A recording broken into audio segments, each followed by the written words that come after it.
नमस्कार विद्यार्थियों, स्वागत है आपका न्यू उड़ान क्लासेस के अंदर। और अब जो अपन टॉपिक ले रहे हैं वो है अपने जितनी भी फसलें हैं उनका। तो फसलों के अंदर सबसे पहले जो बेसिक्स हैं यानी कि फसल उत्पादन है, फसल उत्पादन की जो बेसिक्स हैं और वो अपन पहले पढ़ेंगे, क्योंकि एक पर्टिकुलर फसल नहीं पढ़कर पहले उसका पूरा का पूरा जो उसके अंदर जितने भी सिद्धांत हैं वो अपन करेंगे।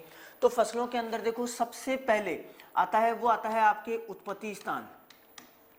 उत्पत्ति स्थान अपन जो जितनी भी अपने मुख्य फसलें हैं उनका एक बार देखते हैं। तो सबसे पहले अगर उत्पत्ति स्थान की बात करते हैं तो आपके गेहूं फसलों के अंदर, फिर पूछा आता है आपके धान, फिर पूछा जाएगा आपके जो मक्का, ज्वार, बाजरा। तो सबसे पहले गेहूं की बात करते हैं। तो गेहूं के अंदर अब दो चीजें, ये बहुत ही इंपॉर्टेंट है, अपने को ध्यान रखना है। दो चीजें आएगी, एक साउथ वेस्ट आएगा और एक साउथ ईस्ट आएगा। तो यहाँ पर हो जाएगा आपके साउथ वेस्ट, और आपको ध्यान रखना है ये ट्रिक है इसकी, जहां पर डब्ल्यू आएगा यानी कि वेस्ट, तो वो हो जाएगा आपके किसका हो जाएगा, वो गेहूं का हो जाएगा। तो अपने आप ही साउथ ईस्ट बचेगा, वो किसका हो जाएगा आपके, वो धान का हो जाएगा। तो साउथ ईस्ट एशिया, अगर ये नहीं आता है तो भारत वह बर्मा, ये किसका हो जाएगा आपके, या तो ये आएगा और या फिर ऑप्शन के अंदर आपके साउथ ईस्ट आएगा। तो दोनों में से एक चीज आएगी, वो धान की हो जाएगी। फिर इसके बाद में जो की बात करते हैं तो वो हो जाएगा आपका एबिसीनिया, क्लियर। और इसके बाद में मक्का, तो मक्का के लिए आ जाएगा, दोनों ही चीजें आती है, या तो आपको पूछा जाएगा south west Asia, south west, या आपको सिंपली अगर जैसे मान लो अगर मक्का का आता है तो आपको ध्यान रखना है अमेरिका। अमेरिका के अंदर अपन जितने और क्रॉप्स हैं वो भी लिखेंगे। तो यहां पर आ जाएगा अपने अमेरिका। यहां अपने को ये चीज ध्यान रखनी है, जहां पर आपके दो सेंटर हैं, एक सेंट्रल अमेरिका है और दूसरा है आपके वो हो जाएगा आपके साउथ अमेरिका। तो यहां पर देखो पोटैटो की बात करते हैं तो पोटैटो आ जाएगा, टमाटर होगा, तंबाकू, तो इनके सब का उत्पत्ति स्थान हो जाएगा वो कहां पर हो जाएगा आपके साउथ अमेरिका, क्लियर। इसके बाद में बात करते हैं अगर जैसे ज्वार की और बाजरा, तो दोनों का ही हो जाएगा आपके अफ्रीका। अब जो नेक्स्ट क्रॉप्स आती हैं उनके अंदर अपने को ध्यान रखना है कि आपका जो दाल वाली है उसके अंदर मूंग है, इसके बाद में आपकी मोठ,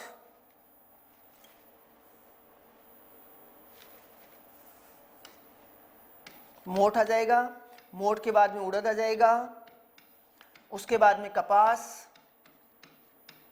और गन्ना। इन क्रॉप्स का अपने सारे का सभी हो जाएगा भारत। लेकिन एक चीज ध्यान रखना है, अगर गन्ने के अंदर अगर दूसरा नाम आता है तो वो होगा न्यू गिनी। कई बार आपके हो सकता है सिंपली अगर भारत आता है तो अपने को कौन सा ऑप्शन करना है, भारत करना है, लेकिन अगर न्यू गिनी आता है तो गन्ने के अंदर अपन क्या कर देंगे, न्यू गिनी। इसके बाद में जो पूछा जाता है वो है आपके मूंगफली, और मूंगफली के अंदर कर देंगे अपन ब्राजील। इंपॉर्टेंट है, ये क्वेश्चन पूछा जाता है। इसके बाद में मार्क कर देता हूं मैं। और इसके बाद में आता है अपने सोयाबीन, और सोयाबीन का हो जाएगा अपने चीन। अब बात आती है अपने जो मसाले वाली फसलें हैं, तो मसाले वाली फसलों के अंदर तीन को ध्यान रखना है, वो हो जाएगा आपके भूमध्य सागरीय क्षेत्र। तो देखो अम्बेली फेरी की है तो सौंफ, जीरा और धनिया, इनका हो जाएगा भूमध्य सागरीय क्षेत्र। और एक मसाले वाली जो फसल बच गई वो है अपने मेथी, और इसका उत्पत्ति स्थान होगा वो हो जाएगा आपके यूरोप। तो ये था अपने सिंपली पहला टॉपिक जो क्रॉप्स के अंदर आता है। तो सारी क्रॉप्स का आपके उत्पत्ति स्थान अगर पूछा जाता है तो आप बता सकते हो कि किसका उत्पत्ति स्थान कहां पर है। इसके बाद में इसी के अंदर जो नेक्स्ट टॉपिक आता है वो आ जाता है आपके कुल। तो कुल के अंदर अपने को ध्यान रखना है सबसे पहले जो अनाज वाली है अनाज वाली फसलों के अंदर अपने सिंपली क्या कर देंगे, ग्रेमिनी। फिर उसके बाद में आता है आपके दाल वाली,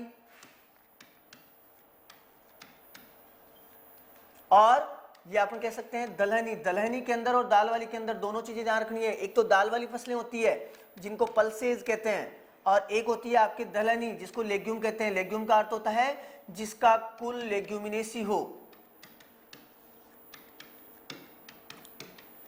क्लियर। इसके बाद में अगला जो पूछा जाता है वो है आपके इंपॉर्टेंट टिलियेसी। ये किसका हो जाएगा, आपके जूट का हो जाएगा। इसके बाद में आता है पेडालियेसी, और ये हो जाएगा आपके तिल का। और अभी बात कर रहे थे अपन 3 मसाले वाली जिनका उत्पत्ति स्थान वो मध्य सागरीय क्षेत्र था, तो यहां पर हो जाएगा आपके सौंफ, जीरा और धनिया। इनका आपकी कुल हो जाएगा वो हो जाएगा अम्बेली फेरी। क्लियर। और एक जो आपकी बच जाती है मेथी, उसका जो कुल होगा वो हो जाएगा आपकी लेग्यूमिनेसी। अब बात आती है आपके ग्रेमिनी के अंदर, तो ग्रेमिनी के अंदर अनाज वाली के साथ में और कौन सा आता है, आपके गन्ना किसमें आएगा आपका, वो भी आ जाएगा आपके अनाज वाली फसलों के अंदर। इसके अंदर दलहनी के अंदर तेल वाली भी है। तेल वाली ऐसी कौन सी फसलें जो लेग्यूमिनेसी की नहीं है वो अपन देखेंगे, तो उसके अंदर आपके आ जाएगा, सबसे पहले बात करते हैं अपन क्रूसीफेरी। तो क्रूसीफेरी के अंदर हो जाएगा आपके जो आपके सरसों कुल है, और कंपोजिटी, तो कंपोजिटी के अंदर हो जाएगा आपके सूरजमुखी और कुसुम, सैफलोर। ये किस में आ जाएंगे आपके, ये कंपोजिटी के अंदर आ जाएंगे। इसके बाद में बात करते हैं अपन रिजका है। रिजका किस में चला जाएगा, लेग्यूमिनेसी के अंदर चला जाएगा। और फिर आपके जो जितनी भी अपने हरी खाद के लिए फसलें काम में लेते हैं जो अपन पहले भी पढ़ चुके हैं, सनई, ढेंचा, गंवार और लोबिया। लोबिया तो वैसे ही अपने दाल वाली है तो लेग्यूमिनेसी के अंदर होगा, तो ये हो जाएंगे आपके लेग्यूमिनेसी के अंदर। क्लियर। तो ये थे अपने जितने भी हैं क्रॉप्स हैं उनका कौन सा कुल है। इसके बाद में बात करेंगे अपन जलवायु। फसलों के अंदर जलवायु एक साथ ही अपन देख लेते हैं कि किस आधार पे अपने को क्या करना है, कैसे याद करना है। तो जलवायु बताते हैं अपन। तो जलवायु के अंदर देखो क्रॉप्स हैं वो एक तो हो जाएगी आपकी रबी, दूसरी होगी आपकी खरीफ, और एक हो जाएगी आपकी जायद। अब देखो इनके अंदर टेम्परेचर के आधार पर ही अपन जलवायु बताते हैं। तो जलवायु यहां पर अगर रबी है तो टेम्परेचर क्या होगा, कम होगा, यहां पर ज्यादा और यहां पर भी ज्यादा। तो यहां बात करते हैं टेम्परेचर अगर ज्यादा होगा तो जलवायु देखो कैसे लिखेंगे। तो सारी की सारी क्रॉप्स के अंदर अपने को ध्यान रखना है, या तो अपन लिख सकते हैं शीत, या लिख सकते हैं ठंडी जलवायु, और यहां कौन सी हो जाएगी, गर्म, और यहां पर भी कौन सी होगी, गर्म जलवायु। क्लियर। लेकिन अब इसको देखते हैं, यहां पर अपने को जो चेंज करना है वो कौन सी क्रॉप है जिसके अंदर कुछ अलग होगा, अदरवाइज सभी के अंदर क्या हो जाएगा, आपके जलवायु कौन सी रहेगी, ठंडी जलवायु रहेगी, और यहां पर गर्म जलवायु। लेकिन अगर गर्म जलवायु है तो क्या हो सकता है, शुष्क मौसम हो सकता है, लेकिन गर्म है लेकिन क्या हो सकता है, नम, यानी कि आर्द्र, दोनों चीजें हो सकती है। तो और यहां पर होगा, एक हो जाएगा आपके शीतोष्ण। क्लियर। इंपॉर्टेंट है, ध्यान रख लीजिए। अगर आपको गेहूं और जौ का पूछा जाता है तो गेहूं और जौ में सिर्फ क्या करना है, शीतोष्ण, अदरवाइज जितनी भी रबी की क्रॉप्स है सबके अंदर जलवायु होगी, वो जलवायु कौन सी हो जाएगी, वो हो जाएगी आपके ठंडी जलवायु। इसके बाद में यहां गर्म को अपन उष्ण भी लिख सकते हैं, तो उष्ण व नम जलवायु, ये आपको केवल और केवल किस में करनी है, धान व उड़द में करनी है। क्लियर।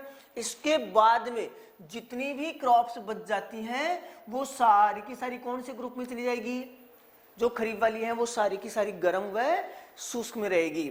अब बात आती है जायद की, तो जायद के अंदर अपने को सिंपल क्या लिखना है, गर्म जलवायु। तो आपको ध्यान रख लेना है शीतोष्ण गेहूं और जौ में करना है, बाकी सब में ठंडी जलवायु।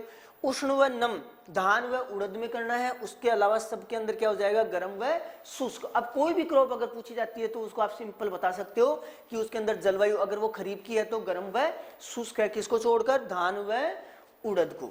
अब आ जाओ टेम्परेचर की, तो टेम्परेचर जिनके अंदर इंपॉर्टेंट है वो मैं बता देता हूं आपको।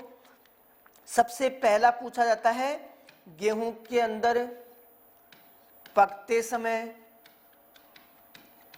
ये लो, ये हो गया आपके 14 से 16 डिग्री सेंटीग्रेड, इंपॉर्टेंट है, याद कर लेना भाई। इसके बाद में बात करते हैं आलू में कंद बनते समय,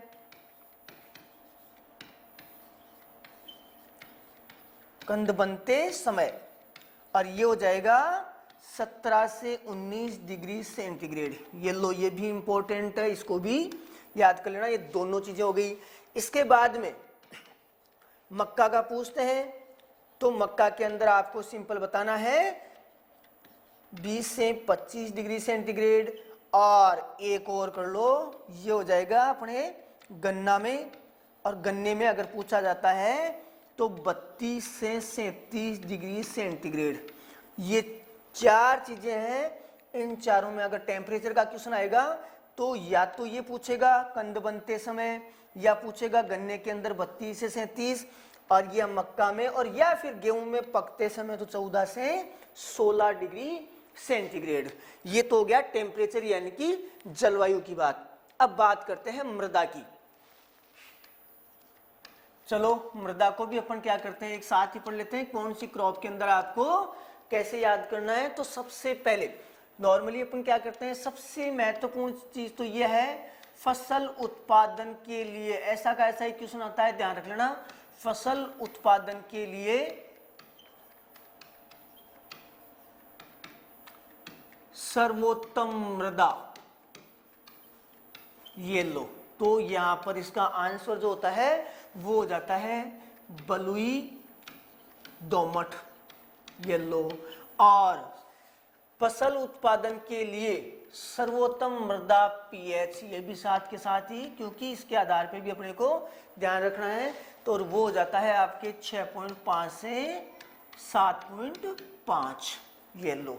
अब बात आती है कि ऐसी फसल जिसके अंदर आपकी मृदा बलुई दोमट नहीं है, और ऐसी फसलें जिनके अंदर आपका पीएच मान है वो 6.5 से 7.5 नहीं है, उनको अलग निकाल दो। अदरवाइज आपकी जितनी भी क्रॉप्स हैं सबके अंदर आपको ये करना है। तो कौन कौन सी क्रॉप्स हैं वो अपन देख लेते हैं। तो यहां पर बात आती है सबसे पहले धान की,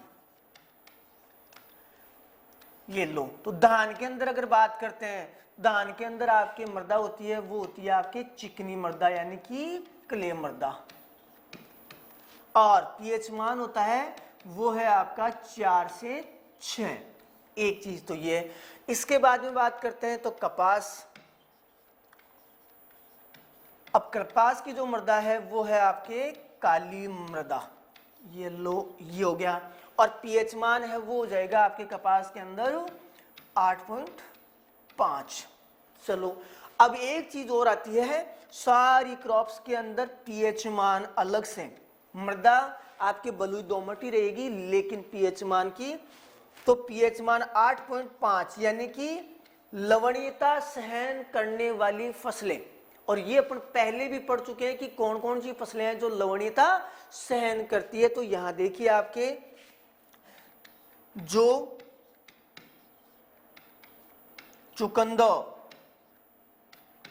ढेंचा, ये क्रॉप्स कौन सी होगी, ये वो क्रॉप्स हैं जो 8.5 पीएच मान पर भी उगाई जा सकती हैं। फिर इसके बाद में फल वृक्षों को भी साथ ही बताता हूं। तो खजूर, आंवला, बेर, इनको भी अपन 8.5 पीएच मान पर उगा सकते हैं। तो ये फल वृक्ष हो गए और ये फसलें हो गई। इसका अर्थ ये हुआ कि अगर धान, कपास और इनको निकाल दें तो मृदा कौन सी रहेगी सबके अंदर? सब में मृदा रहेगी, वो रहेगी बलुई दोमट और पीएच मान रहेगा 6.5 से 7.5। यहां तक क्लियर। अब बात आती है धान में अलग कर देना चिकनी मृदा और कपास में हो जाएगी काली मृदा। इसके अलावा जिसमें भी आपको पूछा जाता है सिंपल आपको बताना है कि बलुई दोमट और पीएच मान हो जाएगा 6.5 से 7.5। इसके बाद में अगला टॉपिक आता है तो वो बात करते हैं अपन इसके अंदर अंतरण, स्पेसिंग। स्पेसिंग में देखो सबसे पहली बात करते हैं अपन धान की। तो धान में आपको कर देना है 20 × 10 सेंटीमीटर, यानी कि R × P आपका कितना हो जाएगा 20-10 सेंटीमीटर। अब गेहूं और जौ, अगर इनकी बात करते हैं तो गेहूं जौ में कर देना है आपको 22.5 सेंटीमीटर और 10 से 12, यानी कि ये इंपॉर्टेंट है, पूछा जाता है 22.5 सेंटीमीटर R × R, तो यहां पर 22, 10 से 12 सेंटीमीटर ये हो गया। इसके बाद में ऐसी क्रॉप्स को निकालते हैं, एक आपका अंतरण आएगा। पहला तो जो क्वेश्चन आता है वो आपके ध्यान रख लेना, ये पूछा जाता है राजस्थान में दलहनी, और मेनली दलहनी के साथ में आपको खरीफ का ध्यान रखना है। खरीफ दलहनी फसलों में अंतरण कितना रखा जाता है या संतुलित अंतरण कितना है? संतुलित R × P, तो ये ध्यान रखना है अपने को 30 × 10 सेंटीमीटर इंपॉर्टेंट है, ये आपके उसके अंदर आता है एग्जाम के अंदर, तो यहां पर आपको ये ध्यान रखना है 30-10। ये लो। अब ऐसी क्रॉप्स देखते हैं जिनके अंदर, क्योंकि मोस्टली अगर आपके एग्जाम में क्वेश्चन आए तो सबसे ज्यादा जितनी भी क्रॉप्स है उनके अंदर अंतरण जो रखा जाता है यानी कि स्पेसिंग जो होती है वो 30-10 होती है। अब ऐसी क्रॉप्स जिनमें 30-10 नहीं होती उनको अपन अलग निकाल देते हैं, क्योंकि 30-10 2-3 क्रॉप्स तो ये हो गई धान, जौ और गेहूं। इसके अलावा कौन कौन सी है? तो यहां पर बात करते हैं मक्का। मक्का में कर देंगे अपन 60 × 20 सेंटीमीटर, ये लो मक्का अलग हो गई। इसके बाद में जवार और बाजरा, तो जवार में है आपका 45 × 15 सेंटीमीटर और बाजरे के अंदर हो जाएगी आपके 40 से 45 × 15 सेंटीमीटर। इसके बाद में यहां पर लिख दीजिए गन्ना है, गन्ने के अंदर सबसे ज्यादा रखी जाती है, तो इसके अंदर P × P तो होता ही नहीं है क्योंकि कलिकाएं लगाते हैं, गन्ने का सेट लगाते हैं, तो इसके अंदर आ जाएगा आपके 90 सेंटीमीटर। क्लियर। अब आपके जितने भी मोस्ट ऑफ द क्रॉप्स बच गई उनके अंदर जैसे आपको पूछा जाता है चना, आपको पूछा जाता है मूंग, आपको पूछा जाता है उड़द, जो भी चीज पूछी जाती है वो आप बता सकते हो सिंपली 30 × 10 सेंटीमीटर। ये हो गया आपका स्पेसिंग। इसके बाद में बात करते हैं अपन खाद एवं उर्वरक की।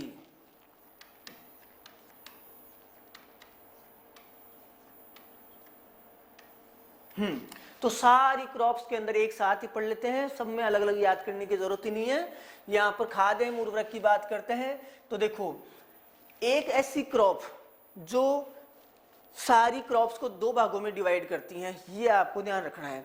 कैसे? यहां पर गेहूं एक ऐसी फसल है या तो उससे कम पानी चाहिए, यानी कि इससे या तो जल मांग कम होगी या फिर ज्यादा होगी, ये चीज अपने को ध्यान रखनी है। तो लो बांट दो इसको, तो यहां पर गेहूं से ज्यादा आ जाएगा अपना धान और यहां जाएगा गन्ना। और साथ में आपको एक चीज और बता देता हूं, यहां पर ध्यान अपने को आलू का रखना है, लेकिन सब्जियों के अंदर भी आपका हो जाएगा, तो यहां पर लिख दिया अपन ने आलू। और वेजिटेबल्स यानी कि सब्जियों में भी आपको यही खाद एवं उर्वरक करने हैं और कुछ नहीं करना है, सारी सब्जियों का भी यही होता है। तो यहाँ पर गेहूं की बात करते हैं। अब देखो गेहूं के अंदर अपने सबसे पहले अगर बात करते हैं अपन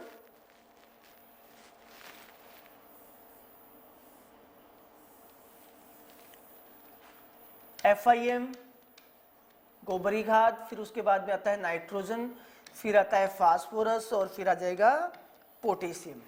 तो सबसे पहले FIM, तो FIM के अंदर आ जाएगा आपके 8 से 10 टन। इसी को नाइट्रोजन को चेंज कर लो, इसके कुछ नहीं करना है, 0 लगा दो और लिख दो किलोग्राम। तो 8 से 10 टन FIM हो गया, 80 से 100 क्या हो गया आपका नाइट्रोजन हो गया। इसके बाद में आ जाएगा तो 60 से 80, यहाँ केवल मैं ये बता रहा हूं कि आपको लिखना कैसे है, यहाँ 40 से 60, तो 40 से 60, 60 से 80, 80 से 100। लेकिन इन दोनों ही चीज़ों को आप याद मत रखना, क्योंकि यहाँ 60 से 70 हो जाएगा और यहाँ 40 से 50 हो जाएगा। तो इन दोनों ही चीज़ों को आप क्या करना, इग्नोर कर देना। और याद करने के लिए सिंपल क्या रह जाएगा, 40 से 60, 60 से 80, 80 से 100। इससे थोड़ा सा बढ़ा के लिख दो, वो किस में हो जाएगा, वो हो जाएगा आपके धान में। तो 10 से 12 ये टन हो गया। वापस वही सेम फॉर्मूला, 100 से 120 किलोग्राम, फिर इसके बाद में यहाँ पर 80 से 100 किलोग्राम, सेम वही फॉर्मूला ध्यान रखना है, कुछ नहीं करना है आपको। यहाँ पर वो 60 से आ गया 80, यानी कि 60 से 80, 80 से 100, 100 से 120, और यहाँ पर भी इन दोनों चीज़ों को इग्नोर कर देना। अगर 60 से 70 आता है तो आपका आंसर हो जाएगा। ये किसमें हो गया, धान में। अब इससे भी ज़्यादा, तो इसको याद करने के लिए फिर वही बात करनी है, तो 12 से 15 टन वापस लगा दो। तो यहाँ 120 से 150 किलोग्राम, और यहाँ कितना हो जाएगा, 100 से 120 किलोग्राम, और ये रह जाएगा आपके 80 से 100। और सेम वही चीज़ जो पहले अपन ने रिपीट की थी, सेम आप फॉर्मूला अपन यहाँ अप्लाई कर सकते हैं। तो यहाँ पर यहाँ ये चीज़ आ गई 120 से 150, यानी कि आलू, गन्ना, और मैंने आपको बता दिया सारी सब्जियों के अंदर, यही ध्यान रखना है। लेकिन एक चीज़ अपने को बहुत अलग से ध्यान रखनी है, वो ये है कि नॉर्मली क्या करते हैं, जब भी अपने को पूछा आता है तो अगर क्रॉप का नाम नहीं आता है तो FIM की मात्रा पूछी जाएगी 10 से 15 टन, ये तो हो जाएगा सारी क्रॉप्स में। लेकिन सब्जियों में पूछा जाता है तो 15 से 20 करते हैं, 15 से 20 टन। ये अपने किसकी बात है, ये अपने गोबर की खाद यानी कि FIM की बात है। लेकिन अपन ने अगर अलग से आपको यहाँ अपन ने लिखा है 10 से 15 और 15 से 20, तो अपने को ये ध्यान रखना है, यहाँ अपने क्या कर देंगे, अगर डायरेक्टली सब्जियों का नाम आता है तो 15 से 20 करेंगे, फिर यहाँ आपको 12 से 15 नहीं करना है। अब ऐसी क्रॉप्स जिनको गेहूं से कम पानी की आवश्यकता होती है, तो उसके अंदर अगर बात करते हैं तो यहाँ 2 प्रकार के लिख देंगे नॉर्मल। एक तो वैसे लिखो तो सारी की सारी क्रॉप्स यानी कि सभी, लेकिन एक यहाँ पर चीज आएगी, वो आएगी आपके दलहनी और अदलहनी। तो यहाँ पर दलहनी फसलों के अंदर एक चीज बदलती है, वो कौन सी है, वो है आपका नाइट्रोजन। बाकी सारी चीजें सेम ये रहेगा, नाइट्रोजन बदलेगा, वो हो जाएगा 10 से 15 और 15 से 20 किलोग्राम। अदलहनी के अंदर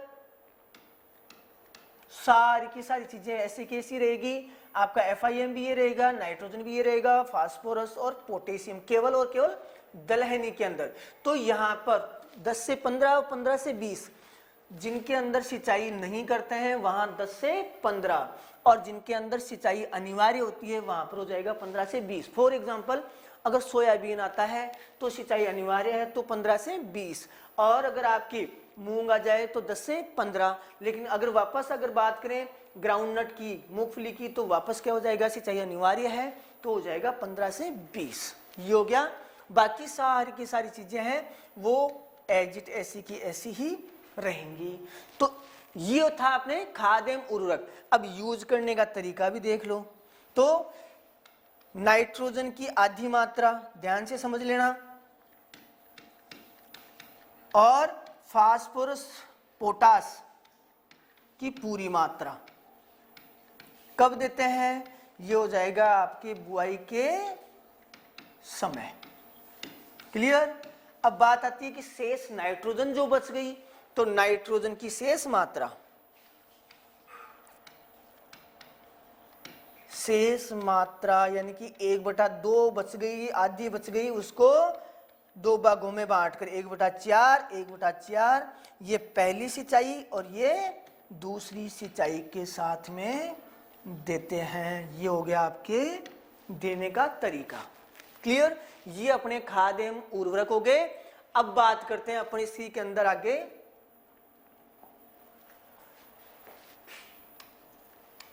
प्रमुख कीट।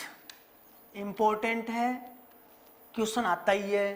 तो प्रमुख कीट, कौन सी फसल का कौन सा कीट प्रमुख होता है?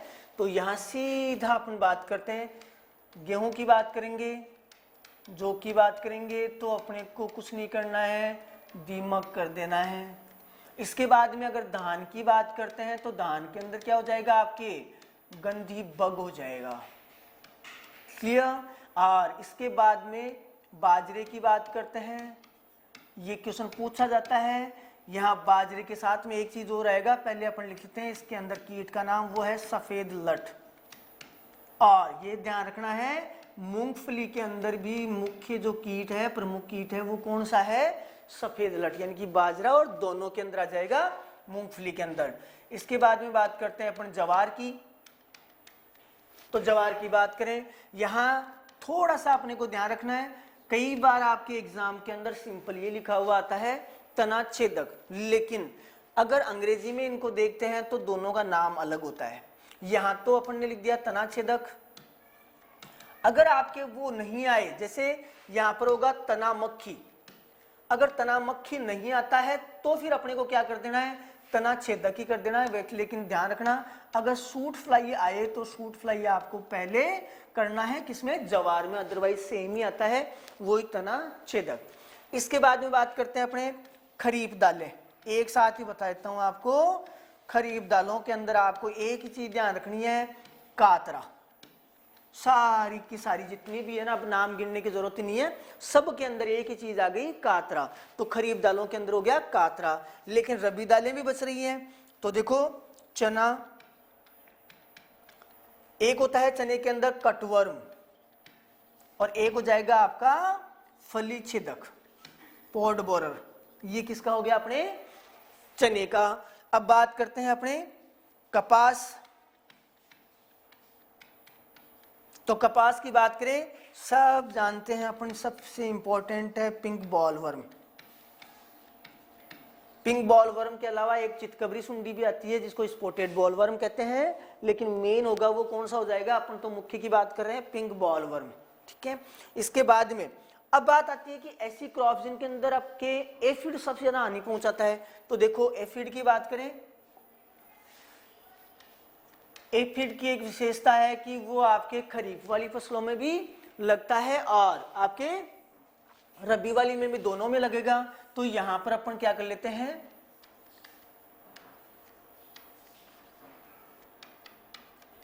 एफिड, दूसरा नाम है इसका मोयला, चेपा भी इसको कहते हैं, येलो। तो यहां पर देखो सरसों के अंदर ये रबी की फसल हो गई, फिर इसके बाद में आपके सौंफ, ये रबी की फसल है। अब बात आती है गंवार। गंवार किसकी हो गई, खरीफ की फसल। तो गंवार में भी हानि पहुंचाता है और आपके सरसों और सौंफ जो रबी की फसलें हैं उनमें भी हानि पहुंचाता है। तो आपके इनके अंदर क्या हो जाएगा, आपके एफिड, ये हो गया आपके कीट। अब बात आती है आपके शुगर केन यानी कि गन्ना।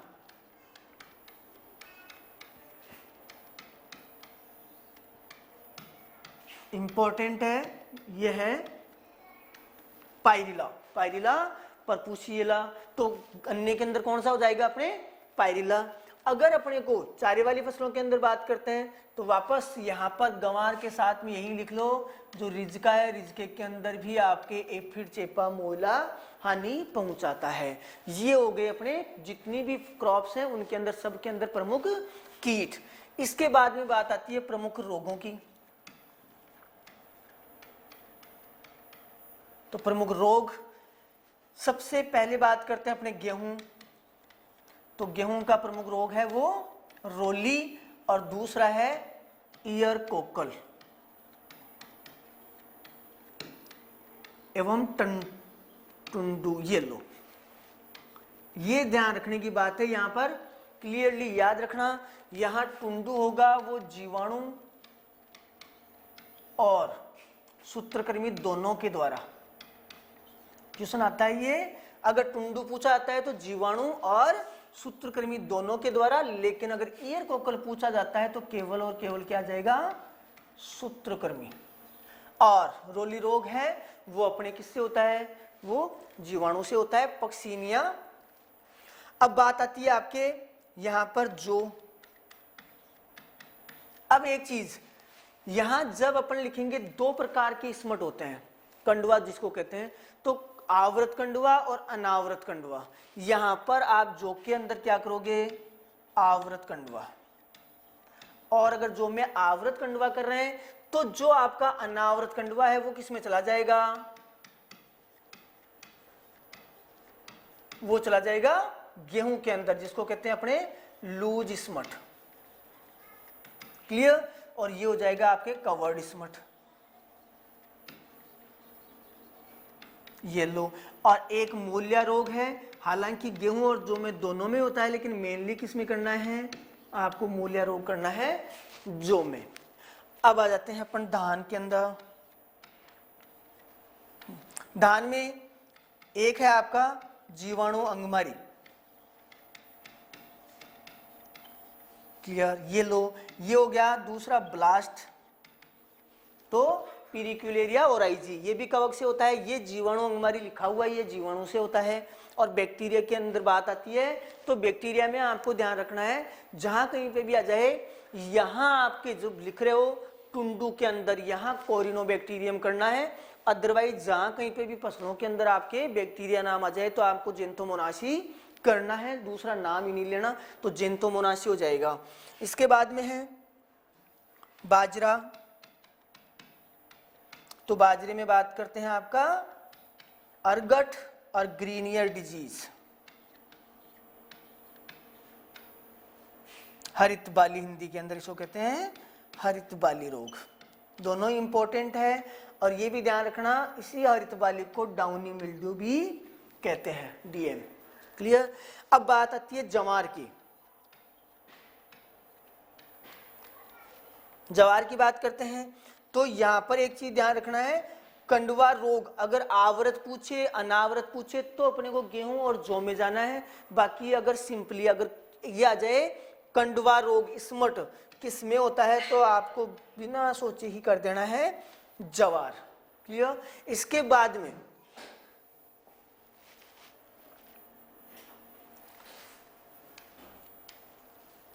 मक्का की बात करते हैं तो मक्का के अंदर आप क्या जाएगा, डाउनी मिल्ड्यू,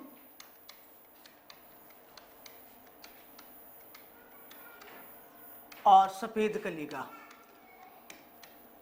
हालांकि फिजियोलॉजिकल डिसऑर्डर अपन पहले ही जब अपन ने पोषक तत्व पढ़े थे उसके अंदर पढ़ चुके हैं। खेरा रोग किसकी कमी से होता है, जिंक की कमी से, इंपॉर्टेंट है धान के अंदर।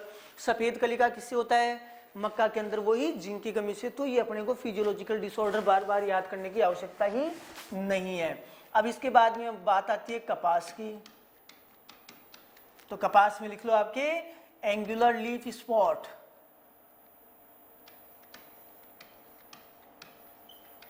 ये तो इसका दूसरा नाम हो गया। यहां पर अपने को ध्यान रखना है वही जीवाणु अंगमारी।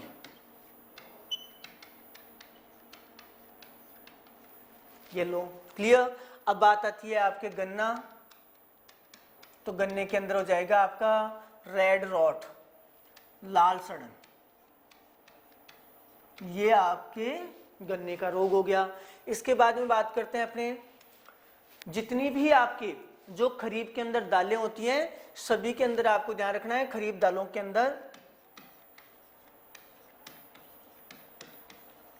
एक तो होता है आपके पीलिया, लेकिन यहां बात ये नहीं आती, जब भी पीलिया पूछता है तो अपने को ये ध्यान रखना है, अगर मुख्यतः पूछे तो दालों के अंदर तो क्या कर देना, ये सारी लेग्यूम्स में ही होता है, लेकिन मुख्य पूछे तो दालों के अंदर तो मूंग कर देना। या फिर अगर तेल वाली फसलों की जो लेग्यूम्स हैं, केवल लेग्यूम्स यानी कि तेल वाली के अंदर आपके सोयाबीन और मूंगफली आता है, तो यहां कर देना अपने मूंगफली मुख्यतः। और बाकी अगर पूछा जाता है तो सारी की सारी जितनी भी लेग्यूम्स होती है सबके अंदर आपके कौन सा होगा, पीलिया। और ये होता है किसकी कमी से है, ये आयरन की कमी से होता है। किसी कमी से होगा, आयरन की कमी से होता है, यानी कि लोहे की कमी से होता है। तो ये हो गया अपने सारी की सारी फसलों के अंदर अपने जितने भी रोग लगते हैं, कीट लगते हैं। अब जो बाकी की चीजें आती हैं नेक्स्ट के अंदर अपने क्रॉप्स के अंदर, खरपतवार नियंत्रण। तो खरपतवार नियंत्रण अपन अलग से उसके अंदर दूसरे वीडियो के अंदर देखेंगे। इस वीडियो के अंदर इतना ही। धन्यवाद।